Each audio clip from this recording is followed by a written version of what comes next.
We're here with Kevin Worrell from the Super Saturated Sugar Strings, and we're fresh out of Salmon Fest. I would like to say that we're road rough and put up damp. So we still have enough energy to catch this guy here who's already jumped right back into his, real life straight job. That it seems like he got that opportunity from his music. He was telling us a little bit about that. So give us just a brief rundown of your musical history. My personal musical history. Your personal musical history. Oh man, it started on the back of a bus in middle school. I was riding the bus to my dad's house, which I didn't usually ride, and I was getting picked on. And a tall, handsome gent named Otto Nelson came up and was like protecting me from the jerks on the bus. And he's like, "Hey man, come sit back here." And he said, "Man, I'm saving up for a Fender." I was like, "What do you have a tractor? What do you?" And he yada yada yada. There was a Jimi Hendrix mixtape, and then I discovered, that I was desperate to be a guitar player. So I was in middle school and kind of set the trajectory pretty hard. I played as much music as I could, and my parents helped me find opportunities, which led me through formal education, and ended up in New York City studying jazz, and then on the road on a motorcycle for a while, finding myself as a songwriter, and then eventually back in Alaska, put down some family roots, and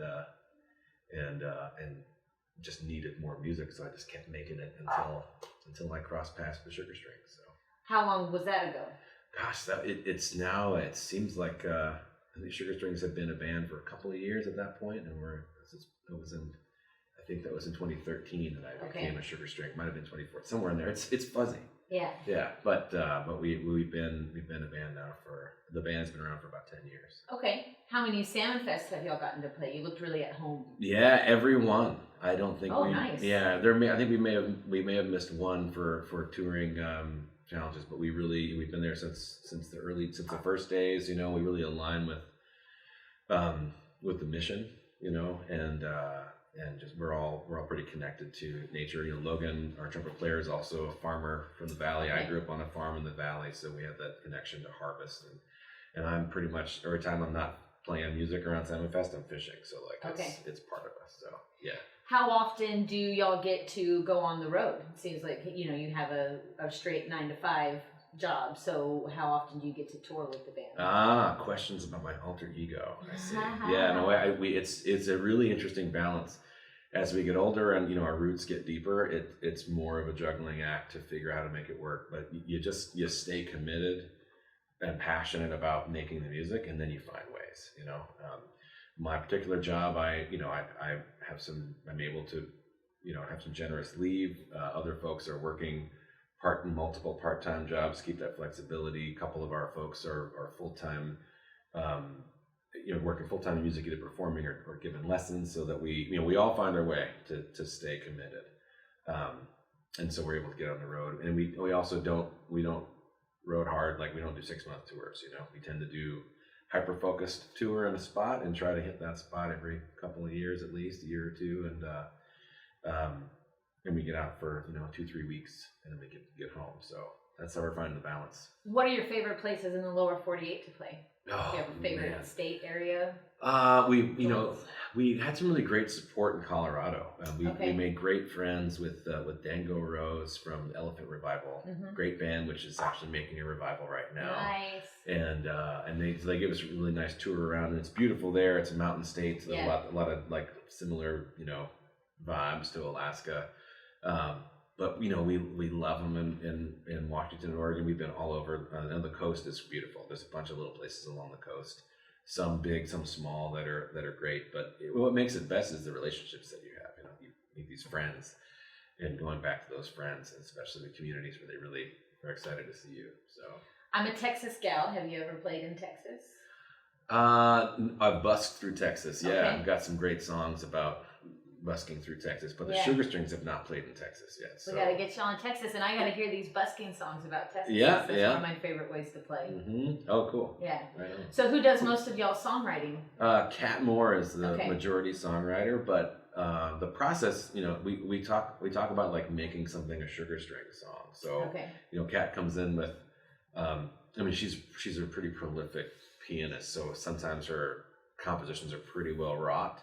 But other times, we come in and you have to kind of strangle your darlings, So like some beautiful piano part will be like, well, if you want to keep that piano part, there's not really any room. So, we sometimes will just rearrange, and the arranging piece is very much group composition. So, Okay. Logan is on trumpet, Mariah that is on violin, and everybody doubles on other instruments. Everybody sings. Cam Cartland is our newest band member, and he is a absolutely brilliant musician, and he's a percussionist. Okay. But he's maybe the most skilled musically of all of us. He's so good. so when we write a song, we bring a song in, words and music, we then sugar string it, and it could come out very different on the other end, Yeah. So You seem like a really cohesive band, and that you're all enjoying each other up there. Do y'all have some sort of practices to keep that cohesion? Like do y'all hang out? Do you have monthly, weekly practices or whatever? What do you do to maintain that energy? We've kind of done all of it, right? I think earlier on it was easy to maintain a weekly practice schedule at a minimum, and that kind of did the hang and the dinner and all that stuff happened around that. And as Kat's musical career grows, as an individual artist and with her other bands, like she's less available touring on her other projects or family commitments. So now we're more intentional. I think the thing that's really hung in is we try to do an annual retreat where we'll go hold up. Bunnell Arts Center in Homer has been a home for us for many years.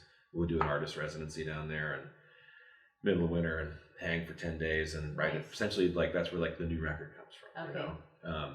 But we've done it all. We've met with the counselors, right? We've done like new agey stuff. We've learned about nonviolent communication. Like we do all the things that you do to care for relationships. That you would do for any relationship. So. Yeah. Has any of the skills and practices that you have from your daily job, does that bleed over into the music? Yeah. How's that worked out? Thank goodness my day job requires me to act like a professional. So, bringing some of that like administrative rigor to the creative world is really important. There's so many logistics just in making rehearsal schedule happens, let alone planning a tour, So are you the lead guy for that? You're the spearheading? I am not. I'm as much as I gained from this, from my professional experience. Logan is he's just well suited for that work. So he takes the lead. We collaborate, I think that Logan has some great, crossover skills as well. So, so y'all are coming to Kodiak next weekend. Yes, we're so excited. Fresh off of the festival, still excited and everything. Do you want to say anything about those two gigs? They're both got a different feel to them, it seems. So, the Sugar Strings are, we get this question like, well, what's your genre? And that's the battle for us because I think we do a great like chamber music concert hall show. We're leaning into our touring to do more of those performance hall type venues. Okay. Great, listening environment, you lean in, get the sound dialed just right, and we can, show off our more like chamber chops, but at the same time, we are a, stomp till the grass is dead, roots band, right? So these two, and we do those things in every show, right? So we'll be stomping in the hall, but we'll also get orchestral out, at the fairgrounds. So but what's nice to be two in the same community is that we really, we'll probably have a very different set list for each, with little or no crossovers. We'll play different shows, just like we did Salmon Fest. There were no repeat songs, and it's a chance for us to really indulge in the different sides of our creative selves. So I would say come party with us for 2 days. Let's do the twofer. Come to both shows. We'll, it'll be like two different bands. So if you could tell your beginning musician self anything now from this vantage point, what would that be? Practice. The one thing none of us want to do. It's funny. Like there's time for practice, so much more time for practicing when you're younger, and there's less in your life, right? But that's a really great question. I think I would say hang in there, which my future self must have told my past self at some point. because we're hanging in there. Yeah. But I think, just finding a way to keep at it. What are the ways that you have found to keep at it? Like, what are your personal practices to be able to maintain work life, home life, band life, music life? Yeah, sleep life is the one that suffers, right? So give up on sleep, which I'm sure I'll pay for later. But the thing that really glue is that when I started playing on the Sugar Strings, it really changed. I found a family. Like we refer to ourselves as band family, and that does extend to some of our other, local bands of the Alaska music scene. It's very well connected in a sweet way. But with my individuals, how we keep coming back is that those relationships are so important to me. My band members are absolutely like brothers and sisters, and closer in some degree, in some ways, because we share this artistic journey that is so unique that no one else can have, even but us, right? Even our fans are not going to have the experience that we have making music. And those relationships, I just want just the way that you would protect your family time, and I think that's how, for me, that's how I keep coming at it, I think for anyone who wants to be in it this long, there's something that's driving you that always drove you to want to do the music thing. I talk about it, I don't have a choice, right? Yeah. This is going to happen. Yeah. So there's some of that too. Well, thank you a lot for your time. I know we got you on a Monday in the middle of the workday, so we'll cut you loose here, but we're going to ask you one last burning question. If you could telepathically send a message to every single human being on the planet at the same time, what would that be? I'll usually do that on Tuesdays, but I'll see if I can warm one up now. That's a great question. I was actually just thinking about that today. It would have to be,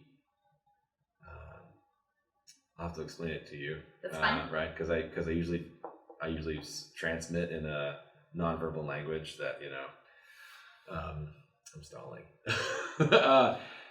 It has to be that it's, it springs from a conversation I had with a fellow musician while dancing in the grass at Salmon Fest last week, and it's that we're, human nature, animal nature, and maybe the message would be like, let's be a little less animal, when it comes to defending territory, and let's try to think if we can evolve above that. And I think that a musical message in a musical space, think about how that transmits is, when we're experiencing music together, it also does something to us at a very primal level. Totally. Right? That helps us feel like we're the same little group of zebras, right? So, so the one message is we're all zebras. Let's just all act like we're zebras. We're all blend in together. We can't tell us apart, right? Yeah. We're all just a bunch of zebras. Yeah. Hanging out. Yeah. So no need for fighting. That's my message. I like it. Okay. Kevin, thanks so much for talking to us. Absolutely. Come out to see the Super Saturated Sugar Strings in Kodiak next weekend. There's 2 different opportunities. You should go to both of them. There'll be 2 different shows. So thanks so much for what you're doing and putting out into the world. We can't wait to get back to Kodiak. We love Kodiak. We're so grateful for Kodiak Arts Council, and thanks for taking the time. Yeah. We'll see you soon, Kodiak.